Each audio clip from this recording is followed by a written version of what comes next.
All right, another week, getting closer to the conclusion of this. We're going to talk about some more stuff in terms of like investing for retirement and some other items.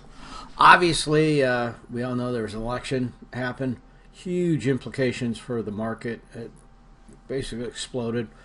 That's pretty typical for election year. Everything kind of goes in a cycle, and election years tend to be some growth, but this was obviously maybe a little more accelerated than others.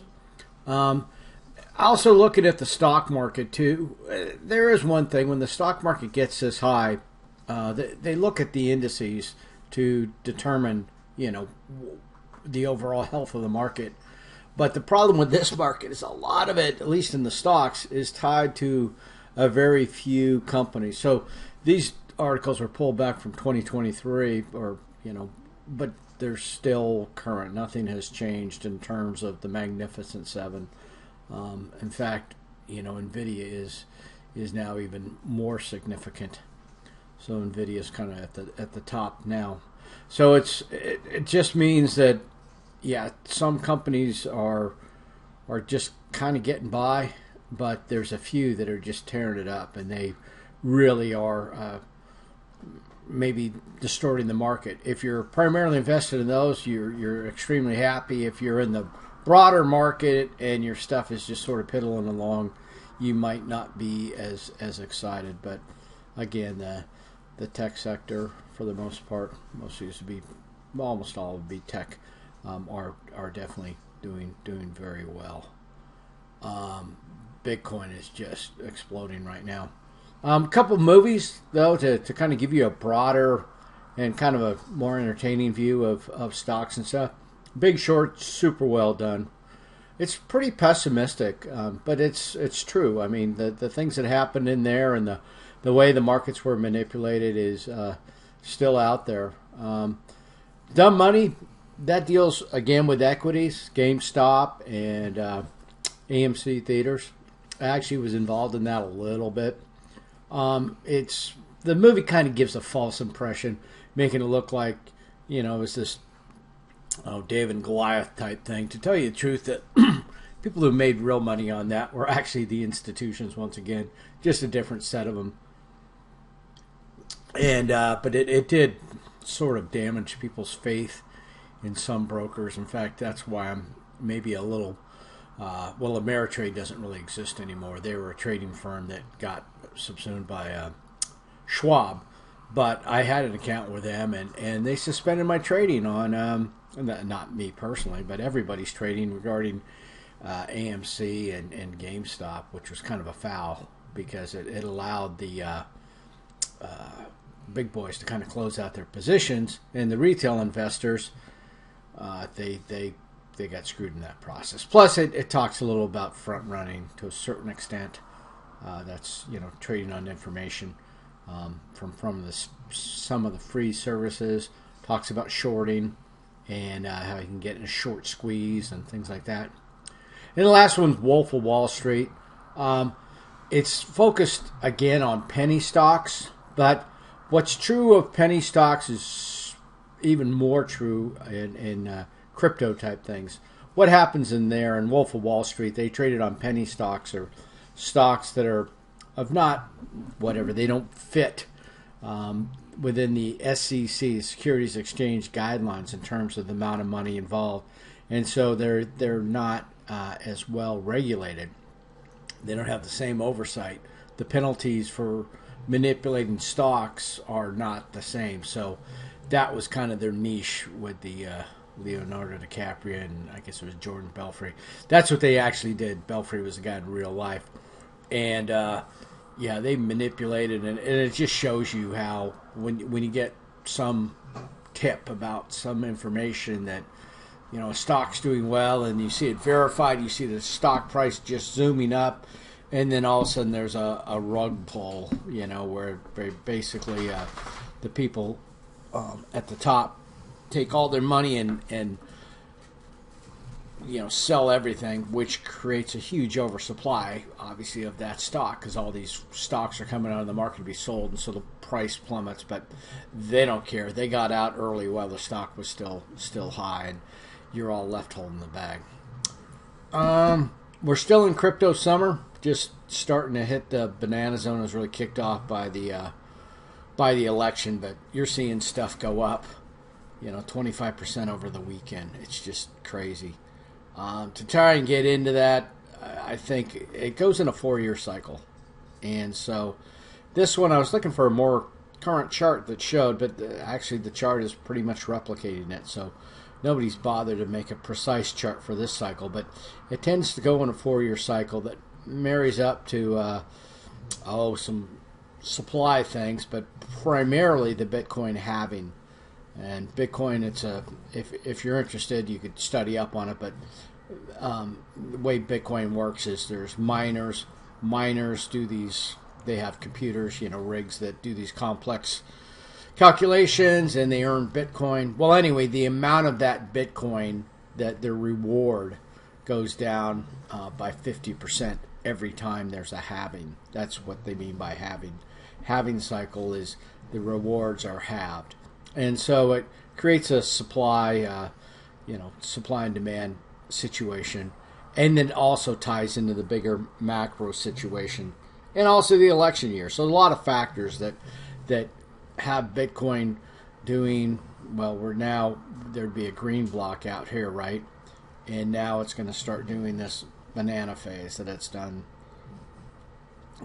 3 phases before. This should be the 4th one, and around this time, actually, they're saying around about next October, about a year from now, it's going to probably start to go back down. So next fall, definitely, I'm going to get out this time. I'm not going to ride it up and down and up and down. I mean, you still make money by staying in, but this time I've got some things I'd like to do with the money, so I'm probably going to jump out next October. In terms of crypto, yeah, it is speculation. I don't quite understand. I understand the concepts. I agree with the philosophy behind it, but yeah, it's money at risk. Typically, yeah, less than 10%. But now it's become more institutionalized. ETFs, pension funds, all sorts of people are getting involved in it just because of the ridiculous yields. And yeah, again, it's the equivalence to Wolf of Wall Street, especially on some of the smaller stocks, some of the meme stocks. They have incredible ups and downs and very susceptible to pump and dump schemes. So, enough of that.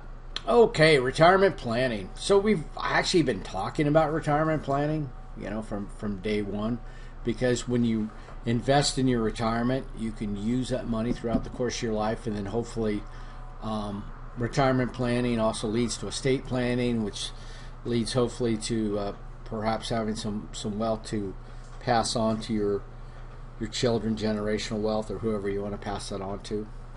For some people, they're not in that situation. They're just struggling for survival. And so Social Security is something, but the Social Security should be a fallback for you. Number one, you have to work to get Social Security. It's based upon the quarters worked, and not everybody gets the same amount depending on how much you worked. But again, the income, I've had older folks who work for me who were just getting by on their Social Security, and it's not pleasant. They were quite reliant on those checks, and the amount of money they were getting wasn't a whole lot. So it can be tough. Plus the program itself, it's about to go insolvent, but they can't really let it go bankrupt. I mean, older folks vote. There'll be a lot of things that fail before they get rid of Social Security. They can't, because you've put your money in there, and the fact that the government, who was supposed to be a steward of all this money, used it for other things. That's not necessarily your fault, but there probably will be a point where they do a means testing type thing, where They see how much income you've got outside of Social Security, and if it's significant, they may say, "Oh, you're not going to get your Social Security," which is a huge foul. I mean, the contract was you put your money in, you get your money back. Well, now they're saying it's more of a welfare program, but anyway, they got to do something because they're going to be desperate here in a while. 40 credits from work. You can go on the website right now. They've got your data. You've been contributing to Social Security if you've ever had a job. And so you can see how much you're going to get. It's also used for disabled people, or sometimes minors that are whatever son or daughter of somebody who's working who's killed or disabled. They may also get Social Security benefits. So there's other programs that have sort of gone onto it that are not quite in the same.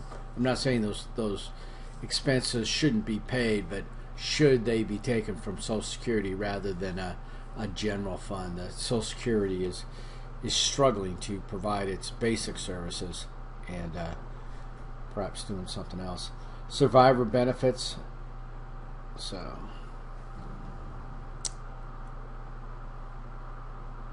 still attending school. So I've seen this happen where somebody's killed young in life, but they have children, and those children are taken care of to a certain extent while they're still in school. Depends on your income. Provides about 40% of your annual income. Yeah, about 40% of your high time. There's a lot of calculations, and it depends when you start taking it. Now, people will say, "Oh, you want to wait because you're going to get a lot more." I'm not really on board with that. I know kind of how insolvent that thing is, and so I would be inclined to jump onto that at age 62 and start taking the money. The other thing about it is more money later is interesting, but what about all those months? Let's say you decide to delay taking your Social Security till age 67 when it maxes out. Well, if you do that, you forego 5 years. You could have gotten those 5 years of Social Security, even if you didn't spend them. You could do something with them. Also, if you're under Social Security and you're working, if you make more than about $21,000 a year, they start to reduce your Social Security. So again, kind of a foul, kind of disincentivizes people from working, but that's what they do. Theoretically, based on campaign promises, it may be tax-free. That's the proposal that was put forward. So retirees are living longer. Yeah, COVID kind of fixed that in people's lifestyle. Although, when they talk about life expectancy isn't quite as long, if you say make it to age 65, your life expectancy is out into the 80s. When they say life expectancy now is only 70 something, that's because of drug abuse, suicide, things that generally older people aren't necessarily involved with. So what's driving life expectancy down? There are some health, obesity, things like that have happened, but if you're healthy and you don't involve yourself in some of those things, you probably are going to live longer than your parents did. Number of retirees continues to grow, and establishing their own. If you're not, you're pretty much not going to be enjoying those sunset years. So you go to the website, type in your information, and it will tell you. They'll tell you. And they're not trying to sugarcoat it. They're not acting like, "Oh, you're all taken care of by us." No. It's pretty much up front that, can you get by on, $1,500 or $2,000 a month, if you want to retire when you're age 62. It might be a little bit more, but it's not going to be huge amounts of money. And if one of the things that I've kind of stressed here is hopefully if the situation allows, to purchase a home so that you don't have a home mortgage, or paying rent, because there's a good chance your rent and your Social Security payment You're going to be pretty close to one another, so you're going to have to definitely downsize. So employee-sponsored plans used to be the norm. There used to be much more extravagant employee plans. But kind of an ugly thing happened. And part of it's actually due to the employees. The companies were offering, well, we'll pay you $80,000, but we'll give you all these benefits. Or we'll give you $100,000 and you're on your own for everything. Well, people were tending to go for the higher dollar figure, so the companies are like, yeah, those programs are expensive. We're not really getting the payback. We're not competitive. People are going to other employers who have no benefits, and that's not always the case. And then also employers are just got cheaper and farmed stuff out, and so the days of having some built-in pension plan are, even the military is not the same as it used to be. The new folks don't get the same deal that the old folks got. And, the big corporations like, say, General Motors, where you had some plan, those are kind of gone. Things are subcontracted, so it's just gotten kind of nastier all around. Perhaps things will change. Anyway, if you have money saved for retirement in a 401k, IRA, whatever, and you withdraw it before 59 and a half, age 59 and a half, you will pay a penalty. You'll pay 10% right off. And then they throw all that income, say you take out 50 grand, they add that 50 grand onto your regular income, and then you get beat up on taxes on that as well. Defined benefit plan. So this is one specific amount of income when you retire based on your salary number of years. So this was the old school type defined benefit. In most of these retirement plans, they had a thing called vesting, right? So if you're going to start paying into the retirement, or they're going to offer you some benefits, some matching, and you quit after a year, that kind of aggravates the company that just hired you, because they're looking at probably for the long haul. So the last thing they're going to do is give you that retirement money that they were going to contribute. You'll get to keep your share that you contributed, but if there was some sort of match or some sort of money that the company was putting in, no. If you read the document, you'll probably find out that you weren't vested.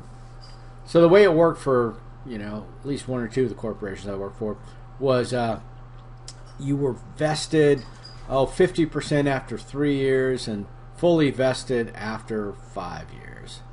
And so if you left after 3, you took half of your retirement money that they had portioned. Obviously, you took all of yours, all the money you put in. But if you stayed 5 years, regardless of how you left, even if you're fired, you took it all. So defined contribution, slightly different. So specifies you in which contribute to your wire account, and so it's this is where you're putting money in as well.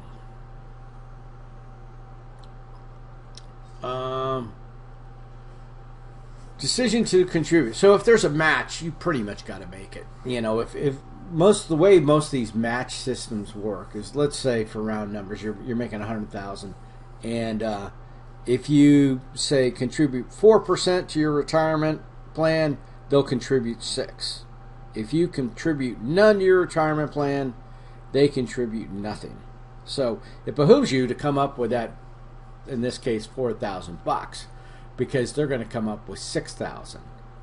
And so if you have a coworker who's can't come up with the $4,000 and you can, you're essentially doing the same job, same work, but you're getting paid $6,000 more a year. So that's what you want to be. You want to be that guy. But anyway, contributing to retirement, obviously the earlier the better. Every paycheck, so it builds up quickly and it's less painful. And money contributed by the employer is like extra income and deferred income, tax deferred. So when they talk about tax deferred, it's not tax free. What tax deferred means is, let's say you're making that $100,000 a year again, and you want to contribute to 401k or an IRA, and let's say you can contribute maybe a 20%, 20 some $1,000. If you do that, that $20,000 that goes into that tax deferred account, you won't be taxed on it now. It comes off of the top of your earnings before taxes. Now, it will be taxed when you withdraw it in retirement. So it's kind of a gut check there on your feeling on whether taxes will be lower when you're in retirement. And typically they will, because if you're just relying on your retirement income, that amount of money will be lower, and your tax bracket will probably be lower. Now, if the government raises taxes dramatically across the board, then obviously you would have been better off paying those taxes before. But anyway, that's how that works. The benefit for you now is, you're making $100,000 a year, but you put $20,000 in your retirement, so you've got to live on that $80,000. But when you file your taxes at the end of the year, you are only paying taxes as if you made $80,000 per year. So it keeps you out of those higher tax brackets. So that last portion, let's say you wanted to keep that, you're not going to contribute anything to your 401k. In that last tax thing, you know how tax brackets work. Let's say you're in a 20-some% tax bracket. Well, you don't even get to keep all that $20,000. You got to pay, 4 or 5 away in taxes. So, anyway, those are what we're talking about now are just IRAs. So if they say traditional IRA, that's an IRA, or they just say IRA, that's what they mean as a traditional. If they say a 401k, that's that same tax deferred concept. The one operative word you need to look out for is when they say Roth.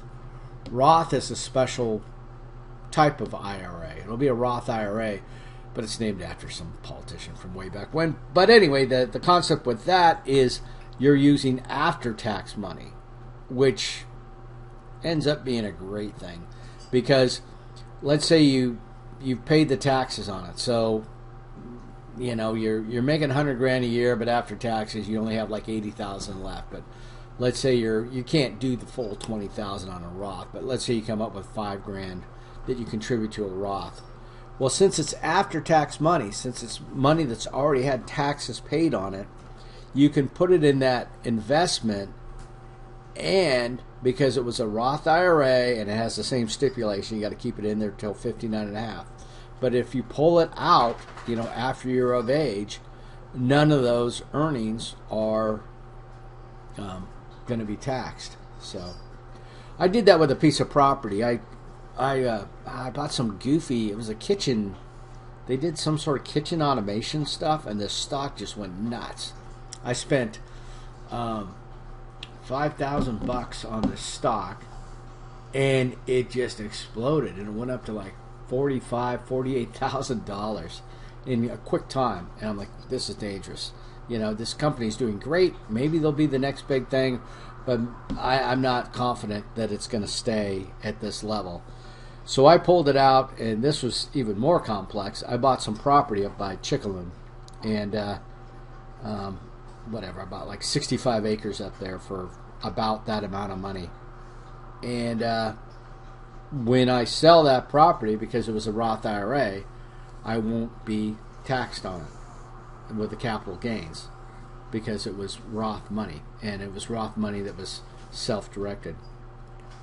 So it could be a huge, huge deal. I mean, I'm not saying it's going to sell, but I've got that property listed for like $299,000. Nobody's going to buy it at that price. It's completely whatever. But I don't need to sell it that bad. But all I need is one buyer. And I'm not a greedy man, but yeah, I'm pretty greedy in that case. And if it happens, it happens. If it doesn't, I'll keep the property till inflation keeps up with me, catches up with it. I'll sell it at some point.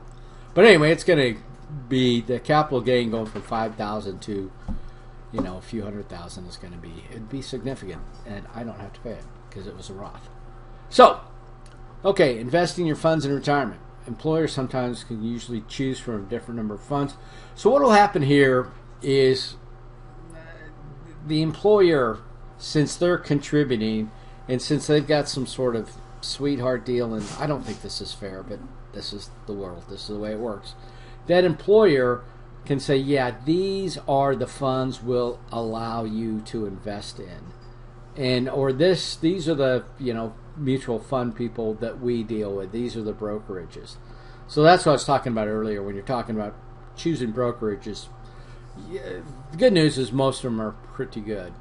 The bad news is if you're working for an employer and you're going to be involved in their retirement plan, they may force you into working with one of these companies, and hopefully you'll get along with these people.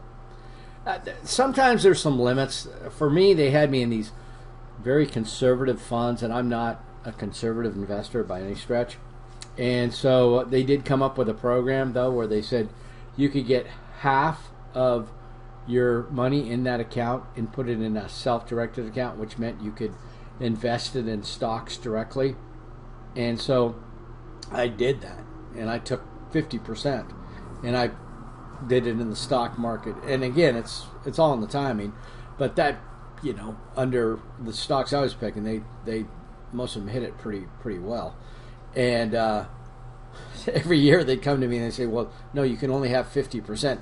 So I'd have to sell some of the amount in the self-directed to keep it at 50%, which was stupid. It's like, why don't you guys, be a bit more astute and take a little bit more risk in your investing, because clearly the market's going up. And I was just way outperforming their chosen mutual fund. But anyway, short of quitting the company, that's all I could do.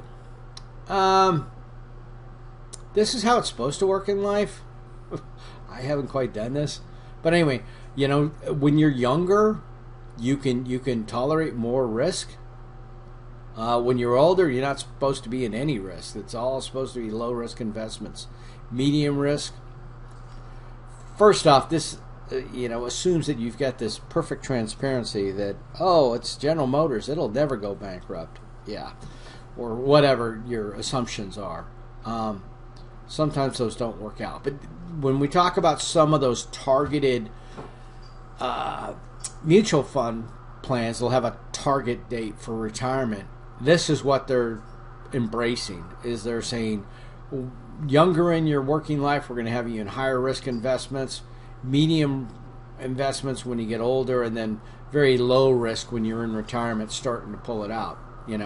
If you're 75 and the market has a 5-year slump, you may not be there to see the other side of it, which could be a problem. And if you're drawing money out, if you're living off the dividends or the withdrawals from your mutual fund, that could just be very poor timing.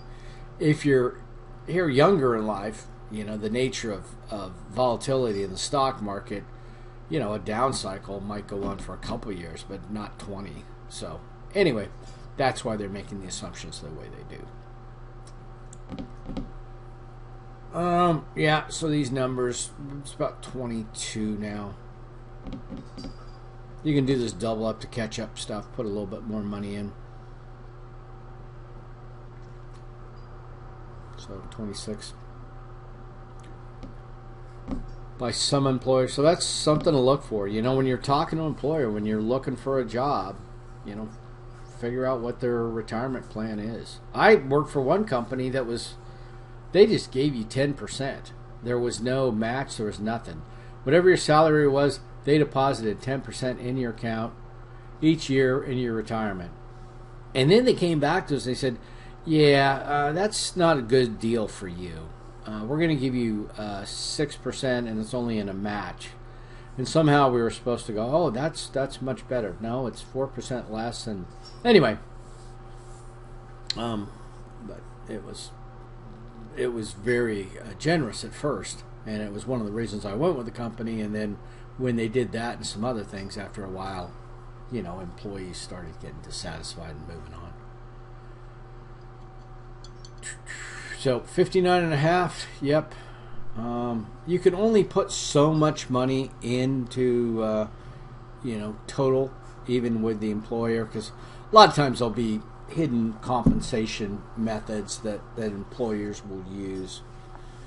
some highly compensated employees. But anyway, so the IRS got limits on it. So the match is a huge, huge deal. If you don't take it, you are messing up.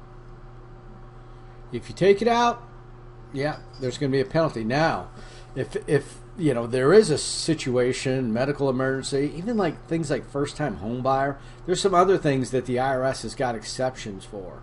So that's a good thing, So if you need money and you've got a ton of money in your retirement account, number one, you can borrow against it. But if you just flat want to take it out, there are a bunch of hardship exemptions that you might fall in the case of. And if it's a medical thing, yeah, that's definitely one of their stated hardships. But there's other ones that are not quite so hard in the hardship range.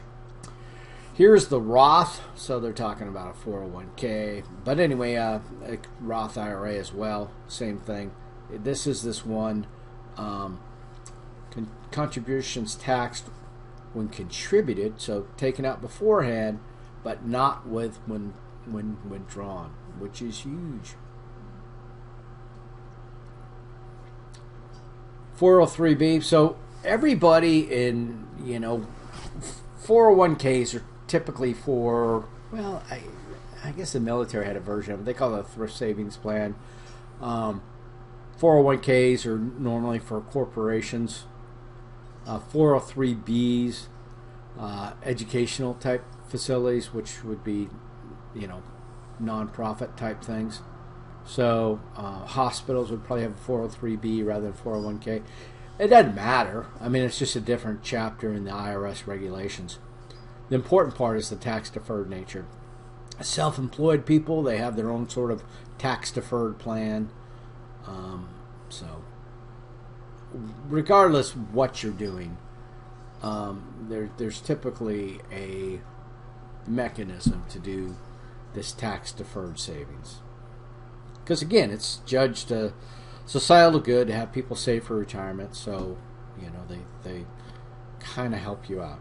And there are some people, there are a lot of folks out there who, especially in the government sector, who really kind of consider it their money and your earnings, and so there have been some moves to eliminate this, but I don't see that happening any in the near future. That's for sure. I think for the next 4 years, I think taxes will probably go the other way. So again, different plans for different type of organizations. Profit sharing. So this can be a thing where, the profits of the corporation are shared. Again, it's good to work for some of those companies. Sometimes they'll have employee ownership of the company. Sometimes they'll have discounted, stock purchase programs. Here we go, ESOP plans. What I don't necessarily like about this is, let's say you're working for, I don't know why I'm banging on General Motors all night, but anyway, say you're working for General Motors. Okay, so you're getting your wages from General Motors. You've got your retirement plan with General Motors. And now you get an incentive to buy stock in General Motors. What happens if General Motors goes bad? That's, I've got my income, I've got my retirement, and now I've got my stock portfolio all tied up in the same thing. That's not diversified. So I would do this. I did this every time when it was offered to me. And I was like one of the only employees, the only person I know of who did it. But again, I did a lot of stuff like that. But I took the maximum, and it wasn't huge. I think I could buy, I think it was 10% of your income or so. So it was a pretty good chunk of change, $10,000 or, well, more than that a little bit. But anyway, the reason I would do it is because they'd give me a 5% discount on the shares purchased. So, whatever the shares were trading at the market that day, they would sell me the shares at a 5% discount. And they didn't have any limitation on how long I needed to keep the shares. So I would sell the shares the next day. As soon as they were transferred to my account, I'd sell them, put them on the exchange. And, it's a big faceless corporation. They're not going, hey, this guy, he really doesn't have any confidence in us. He's not a team player, whatever. It's a working for a soul-crushing, faceless corporation, you quickly realize that they can't keep track of things like that. And so anyway, by doing that, I think I calculated I was making like $700 a month, or not a month, $700 a year, just on that simple transaction. Just because I had no interest in holding their company stock, and I would just buy it at a discount and sell it the next day for 5% and call it good. So, if you have, you'll have your association with your company, you'll have your funds with the company, and you may decide to stay with that company. There's certain things you need to know. There's certain terms you need to know. Let's say a lot of you probably have, because people do switch jobs more often than they used to. And this is a key life lesson. You're like, I've left this retirement plan. I've orphaned it out there, and I want to have it rolled in with my new company. And the key word is rolled in, rolled over, not distributed. So if you call up, let's say you had a IRA that was being held by Schwab, and it was being generated from your old company, and you quit that company, you no longer have to keep that business with Schwab. Now you're working for another company, and they've got, say, Fidelity. So you want to move your retirement money from your old Schwab account to your Fidelity account.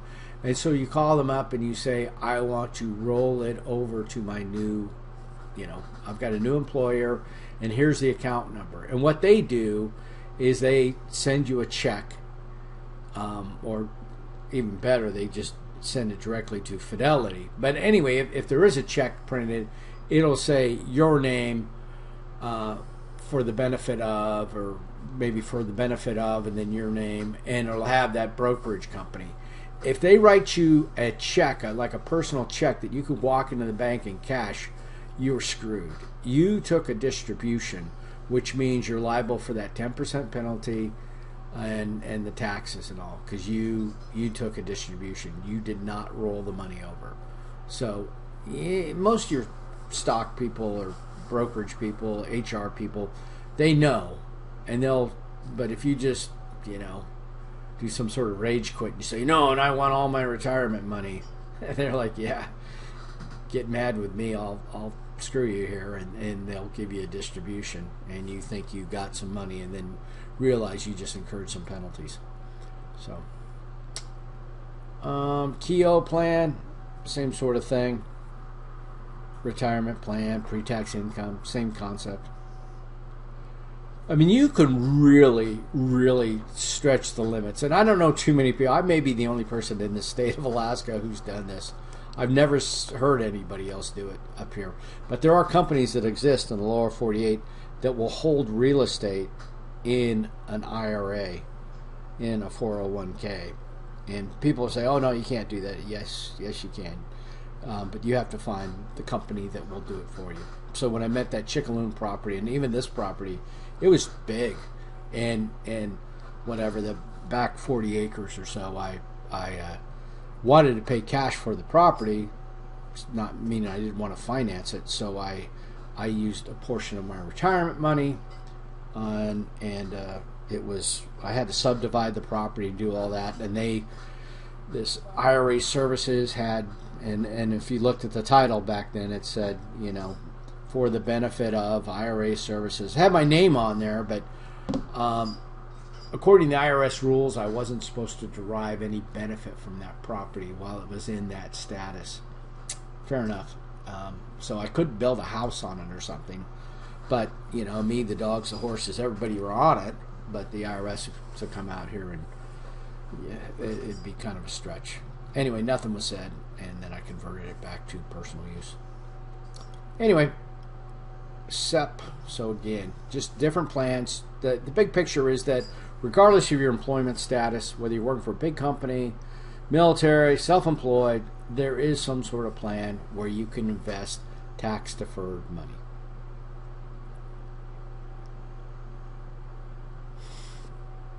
Yep. So 401k, traditional IRA. Sometimes, yeah, they can be tax deductible. If you're over a certain income, it can be a non-deductible contribution. Doesn't make much sense to do it when you get to that point. But again, talk to your investment advisor or study up on it before you do that. Most people use only the tax deductible part and then call it good. Roth IRA, you hopefully will get to an income level where you can't get in on that good deal anymore. They do have limits on it because that is kind of a special case, and that's a pretty good Scooby if you can. So if you can invest in the Roth IRA, in most cases it makes good sense to do it.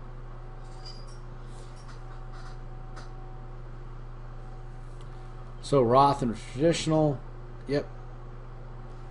So one you pay taxes on it before you put in the money, and the other one you've already paid the taxes on it, but all the income is tax-free when it comes out.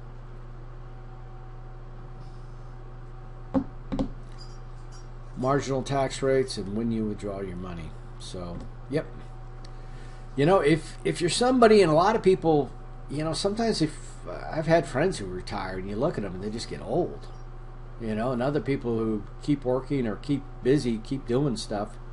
Maybe they've found, you know, they're not working on their original job, but they're still working, doing something they like. But if they're making money at it, their tax rate might not go down, you know. So it just depends on what your lifestyle is. If you're somebody who's going to keep working and perhaps even be making more money in your elder years, the 401k may not make sense if you have that kind of ability to forecast.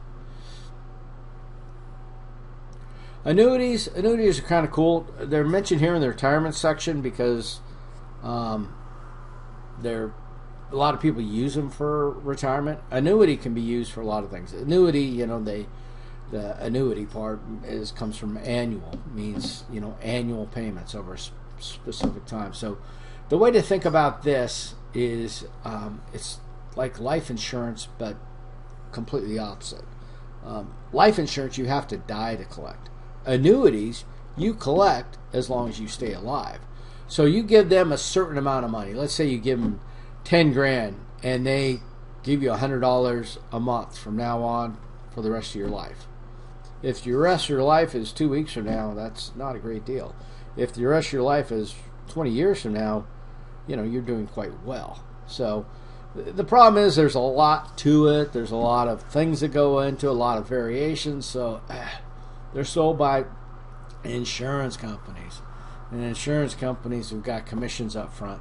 So, and then they don't invest quite as aggressively. So the annuity's not going to be a huge financial windfall. And the fact that you're paying somebody a commission just to buy it makes them a little less attractive. But when somebody talks about an annuity, that's what they're talking about. Not suitable substitutes for retirement plans. Yeah. Depends how large the annuity is. Anyway. Fixed, variable, specified return, and yeah. Anyway, there's more to it. Every annuity, it's going to be a marketing kind of thing. Each annuity plan will be slightly different, but the basic concept of annuity is, you know, the annual payments. Variable, just like variable life insurance, variable annuity, based on the performance on the market. High fees, because some knucklehead is, you know, getting an annual thing for you as the customer when he sold it to him. I've got a brother-in-law who runs a winery now. I mean, it's his own place. He's done quite well. But he still lives off what he did back when he was selling medical insurance. And he wasn't doing direct sales or anything like that, but he was, you know, making arrangements for large companies and stuff. Every time those policies renew, even though he's not working that thing, he gets a little cut of that money, which is nice for him. But for you making the monthly payments, a little chunk of that is going to this person who you haven't seen in years. But you were still on his books because he's the one who originated the business, and so he still gets it. Kind of crazy. Commissions to salespeople. No load annuities. Those would be nice. So there may be a situation. Little dog on dog crime there. My apologies. Got 7 dogs in this room, so there's. I raise dogs, so it's not like I'm some strange whatever, but I breed hunting dogs, and especially the winter, they're on their best behavior though. Anyway, estimating your future retirement savings. So there's going to be a number of charts here that are you're well better served by looking at those Excel spreadsheets from the first couple days, because they're just showing you, wow, look how my savings can blow up after time. The best thing to do is have a combination of income streams, and I'm not saying whatever. Some people are fortunate in life, and things kind of come together, where maybe you've got some rental property, you've got an income stream from that. Maybe you have a retirement from something, there's an income stream for that. You've got Social Security coming in, and then you have your personal savings. And so with all those different income streams, especially if you're a disciplined investor and you're saving for your retirement, you're putting 20% or something of your income for your entire life away, you're going to have a big chunk of change. Plus, when you retire, guess what? You don't have to save for retirement anymore because you're there. So that 20% you're putting away, all of a sudden that's, so when your retirement does come, it's going to be less than your full salary, but you're keeping more of it. And anyway, medical expenses, though, could get expensive. So that's why you got to make sure you're kind of squared away on that. Stay healthy, and hopefully vote for people who, and I'm not saying I'm not offering political advice, because nobody's really got a solution to this just yet. But if there is a solution that becomes available in your financial life, vote for that guy, because right now that is what's crushing a lot of people. That's where majority of bankruptcies come from. So anyway, so future savings, again, how you get there, and they're just showing you compound interest, great things. The thing, though, is, the 6% annual return, not enough. You need to, I do agree. My problem is that I pushed it up all through life, and that's relying on a bit of luck. But when you're younger, you should be, when you have excess money, should be probably fully invested in the market, seeking a 10% return. And then maybe taper it off later in life. But to just suck it up and say, I'm going to get 6% throughout my entire career, and that's going to be good, that's unacceptable. You got to do better than that, or you're not.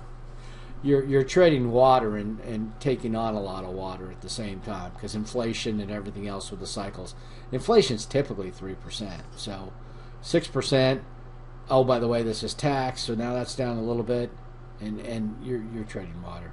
If you're making 10, now you're ahead. If the market goes up and down, so be it. You're not selling that day, that year, that whatever. You're selling way off in the future. You ride it out. You don't panic sell. And you do well. Anyway, annual return of your investments, 40 years, 5,000. So here's the different rates. So that's why this little 6 thing is not working for me. 10% better, 12% giddy up. So it really, really makes a difference. 12%, I mean, when I say 10%, that's the Dow Jones. If you would have been involved in the tech sector, or NASDAQ, stuff like that, you're probably at least, 17%, maybe. You can do quite well. And, time is on your side. You'll have good years, bad years, but if the money, if you, in crypto they call it hodling, hold on for dear life. You don't sell. You unless something drastically has changed. But if it's the overall economy going up and down, ride it out.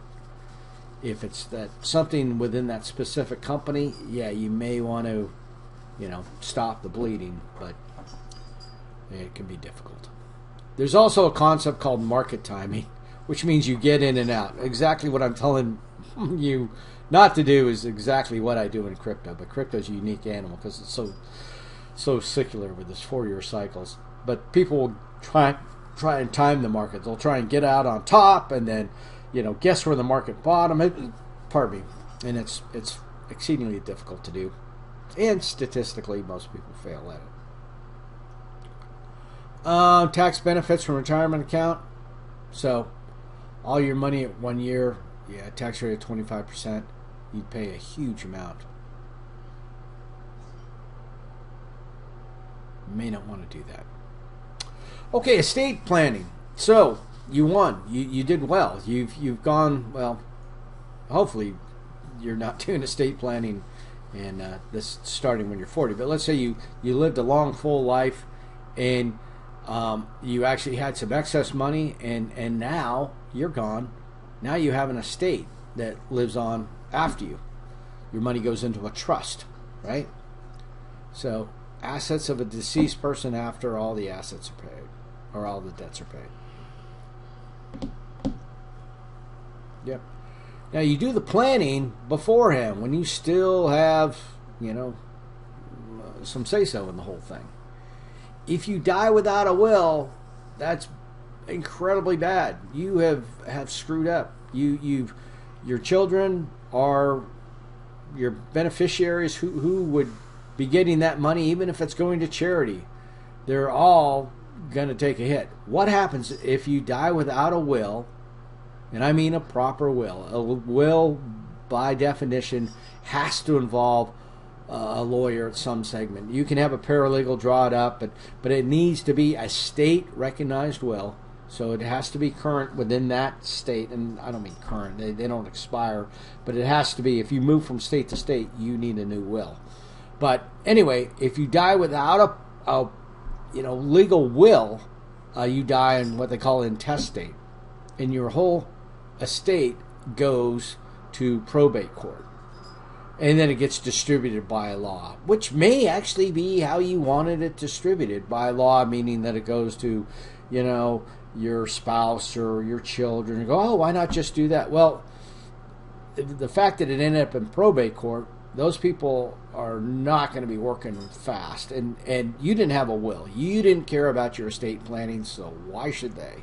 So, and then, there's going to be more lawyers involved because it's going to have to go through this process and your whole estate. And anyway, there's going to be all these people, kind of taking some money, all their cuts out of it. There's going to be years delay, potentially years. Whereas if you had a will, they crack open the will, your money goes into a trust, all the bills are settled, and that trust is distributed to the beneficiary as in accordance with your will. It's seamless. The people are maybe still grieving for you, but they're not angry at you because you screwed them.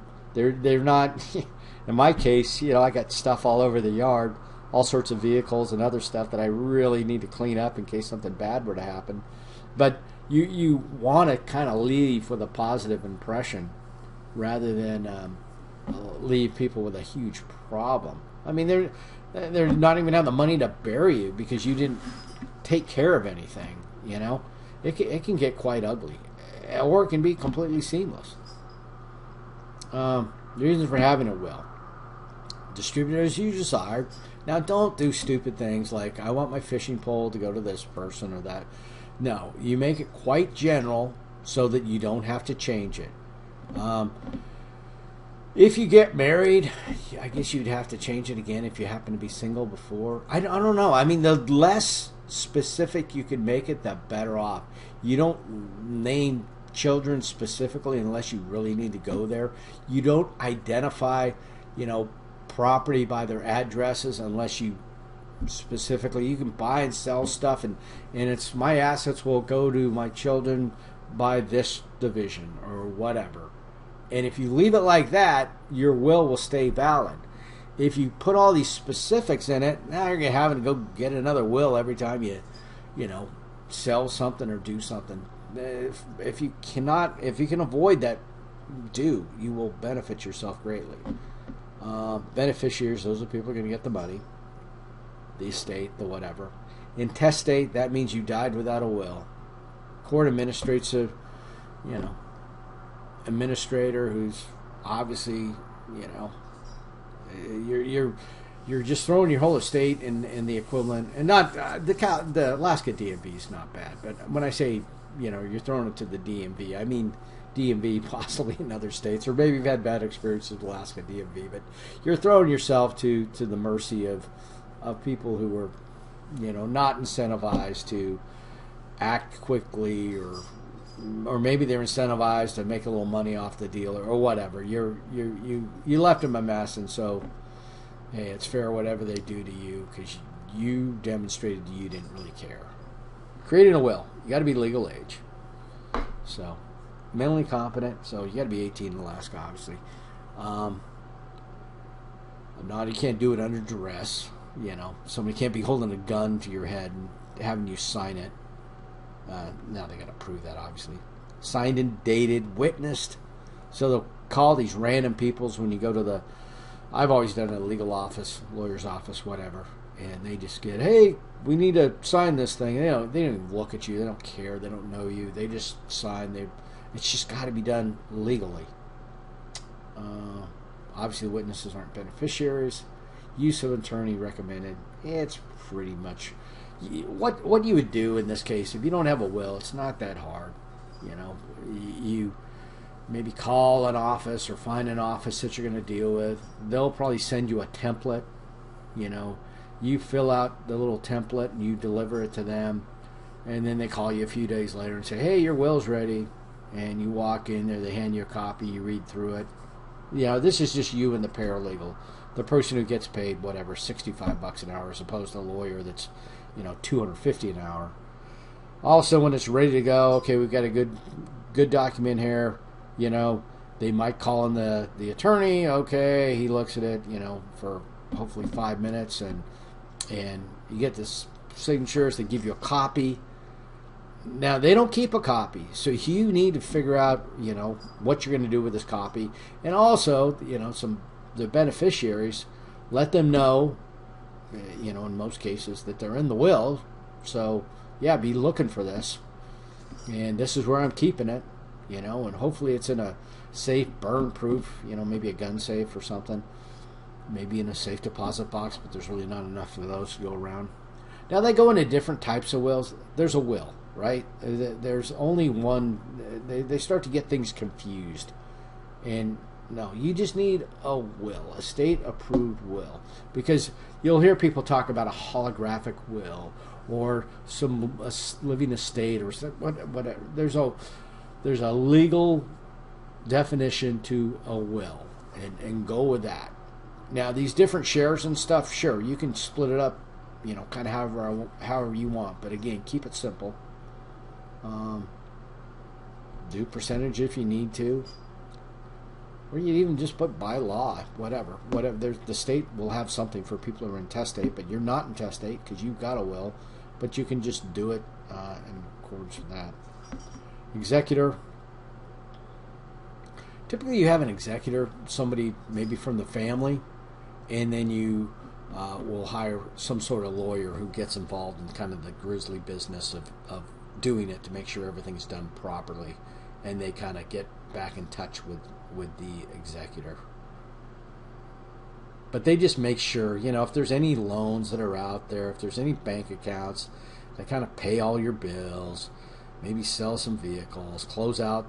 If you had a house and nobody's going to take it, maybe it'll be sold, and once all those debits and credits are all calculated out, okay, what's left? It all goes into a trust, and bada bing, okay, everything's done, no more payments going in and out. Let's distribute the trust to the beneficiaries and then close out the trust, and that's the end of it. If you're some high wealth individual, good on you. Maybe you've got some, you hear about, whatever trust that's continuing on to do good work. A lot of times guilt-ridden people, maybe Carnegie, I'm not saying he was an evil person, but he did kind of try and get right with the Lord by buying all kinds of libraries and other stuff. And there's some businessmen have made immense amounts of wealth and maybe been a little less scrupulous and decided to come up with some sort of charitable thing at the end. Now, there's other things that get in here that go beyond personal finance. Yeah, guardian. If you've got children, yeah. But again, this typically will not go on to the will. That's more of a personal situation. Signature definitely validates the will. Now, all this other stuff, again, we're getting off track. We're not personal finance when we're talking about funeral arrangements and letting people know where documents are and having a record of accounts. That's all good. You know, things as simple as knowing that you had a life insurance policy. Because life insurance policy, they're going to go, wait a minute, the bill's not being paid. I wonder what happened. And they find out, oh, yeah, this person's dead. That's why. I mean, they're not going to come looking to do, you know, some wellness check on you. So if you have somebody out there, the beneficiary, who can, you know, get the death certificate, pass it on to those companies so that they start paying out, that would be beneficial. So, yeah, so they're saying if you marry or divorce. Yeah, I don't know. I talked to a lawyer on that one. I want to make it as general as possible. Not that you get divorced and married, you know, by the week. But, again, just having a will that's valid, that's enduring, is pretty cool. Major changes. Well, don't put minor things in the will. Codicil. So this is, you know, we can call it a codicil, we can call it a rider, we can call it an addendum, whatever you like. It's not, because it's going to have to be signed off and witnessed and all that. And this predates word processing. You know, you can just open up a new form and change the details and print out an entirely new will rather than have these multiple documents going around. So probate is the court that takes care of it. And it is a state court, which is key because if you have a will and you're in Alaska, yeah, it's only, you know, it covers all your assets regardless of where the people are. I mean, you could have a beneficiary in another state, but if you physically move states, you're living in a different state, your Alaska will is not valid anymore. You'd have to get a new will for the new state. And then an executor, yep, sells all the assets, opens up a bank account, then closes it out. Sample.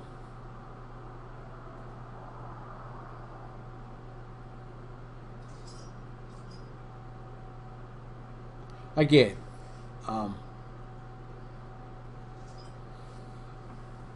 guardian, stuff like that, I've never put that in there, and I've had, you know, young children.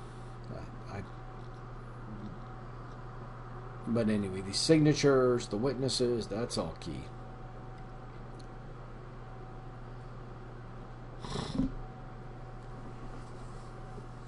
Subject to taxes. They're not typically as bad as you think. You need typically a state that's in the millions. Now, where this can be a problem, and this gets kind of due back to business formation.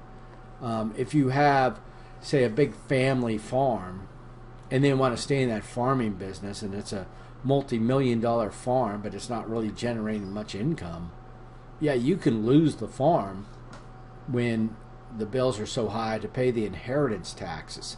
So what you should have done in terms of estate planning is like not be such a knucklehead, and you should have made it more of a family farm, you know, and spread things around a little bit. Anyway, the whole, some of these things with succession. I go down to Belize now and again. Probably going to buy a place down in Belize, and I don't know whether it be income property or just a, you know, nice place on the beach out on one of the islands. But I'm not going to put it in my name solely. Because it's international, I'll have my daughters on there as well. So, you know, when I check out, they just, whatever, they don't lose the property. It's not like it's distributed. It's just they've got a larger ownership. And anything you can do that with while you're still alive, if it's going to go to your children, rather than have this huge transaction upon your death, if you could form even an LLC or something and or even a C corporation if you have a big business, and make them shareholders. And because if you have a sole proprietorship, if you have, Jim's Plumbing or Jim's Farm, and you die, the business died, that business entity. And I'll talk more about this in a week or two in another lecture, but you can make things much easier and also have liability protection. So there's lots of reasons not to be a sole proprietorship. So if you're going to be in a business gig, think about that. And we'll talk more about that in a separate lecture. So estate taxes. Some states are pretty aggressive. Other states are, again, your estate needs to be valued in the millions before they want to try and get a chunk. So $11,400,000 for federal taxes. Federal. If you're down in California, yeah, different story, because there's going to be state taxes. But 40%, yikes. State taxes may apply. Yep, New York, California, the usual culprits. Proper planning, meaning go down that path. Think about succession. Think about distribution. Think about whatever. If you've got a huge piece of property, maybe you want to put it in some sort of trust to keep it as a natural area. If you do that, and you do it while you're still alive, like the Farmland Trust, those people, and the Great Land Trust, they've contacted me asking me if I'd be interested in, and what they do is I would be able to avoid property taxes on my property now, as long as I lined it up to go to charity upon my death. So anyway, there's some, if you're going to go that way, there's a lot of this in estate planning that can get quite interesting. Other related taxes, yep. You don't want to exceed that amount, if possible.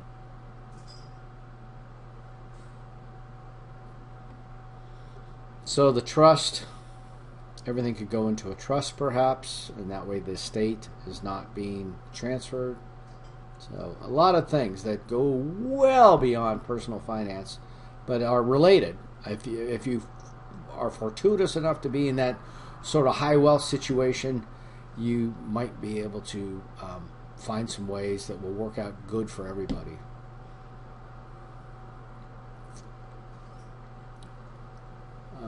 Sometimes people have issues and management assets while you're still living, but maybe not quite with it.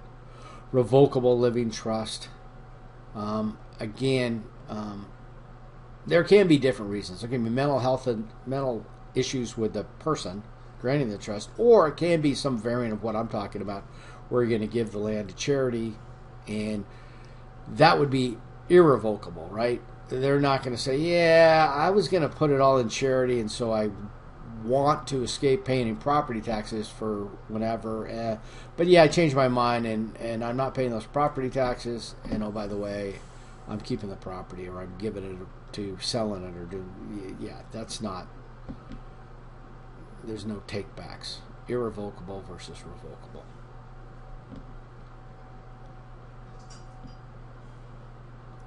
Standard family trust. So you can give up, 15, probably up to 20 by now, to another person. So say you had some kids and you've got a bunch of money and you go, I'm going to start shoveling out your inheritance now so that you can enjoy it, and otherwise it's all going to end up in taxes anyway. And if you're giving the money to charity, then it'll all go to charity. Again, if that's your intent, put it in the will. Otherwise, it's not going to happen. It may just go into the state general fund if they can't find anybody to give it to. If they can't identify who the beneficiaries are, it's kind of a sad state. But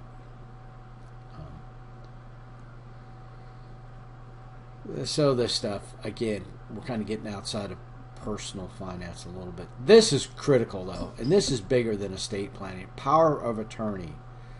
I'm very familiar with these because we used to use these a lot. And number one, never give a general power of attorney. It's always going to be a limited power of attorney. So let's say you're in a situation, and this used to come up with vehicles when we were overseas, and you're leaving, you've got a new assignment, new job, whatever, and this could apply to you here as well. You're in Alaska, and you got a job offer, and you want your friend to sell your car on your behalf, and they're going to, they're a good friend, they're going to take care of it for you, and they'll go to the DMV, and they want to process all the paperwork. Well, in order to do that, they need a power of attorney. You need to grant them a power of attorney. The good news is the DMV actually has a automobile-related power of attorney that specifically identifies that vehicle. So what a limited power of attorney does, it gives that person to act on your behalf. They have the full legal, all of your legal rights in regards to the transaction of that vehicle, other than, say, a general power of attorney. Let's say you're leaving the state, you give this person a power of attorney to sell your car, but you just give them a general power of attorney, and you take your new job, and you come back and you found out that, they put your kids up for adoption, they sold your house, they sold the other cars, they did a lot of stuff that they probably shouldn't have done, but it was all legal because you gave them a general power of attorney. So don't do that. Durable power of attorney for health care. Again, they're getting too legalese in here. Power of attorney can be specific. Durable just means it's going to be, lasting. But power of attorneys are, unless they're specified. So, again, they're putting extra words in here that may or may not. I'm not a lawyer. Not going to pretend to be one, but be careful with power of attorneys. Need to be kept in a safe, convenient place. Key individuals to your will, all the listing of your accounts, maybe even a USB stick or something with a video of all your, let's say you die in a fire, everything's burned up.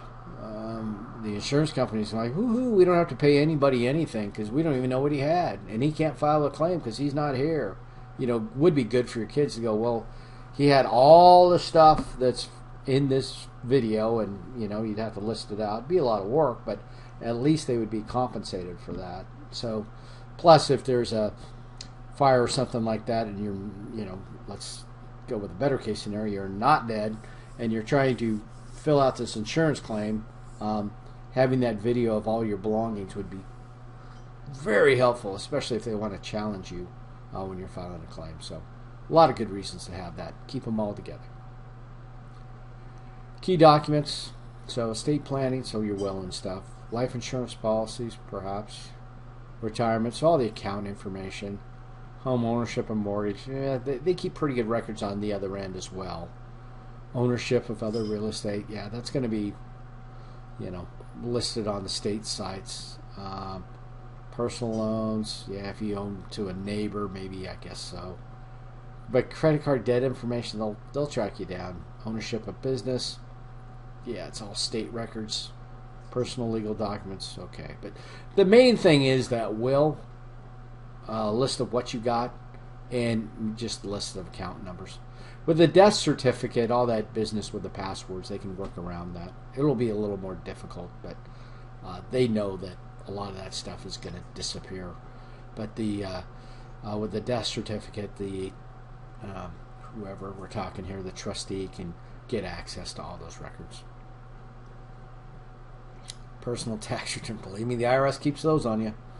Bank account information, yeah, that's all stored out. Anyway, so some stuff's more important than others.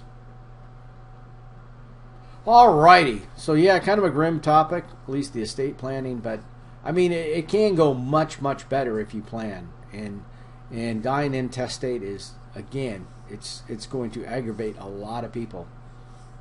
And it's going to take away from that, somber, oh, wasn't he a great guy? No, he was an idiot. He didn't do this. You don't want those sorts of feelings upon your death. Alrighty. That'll do it.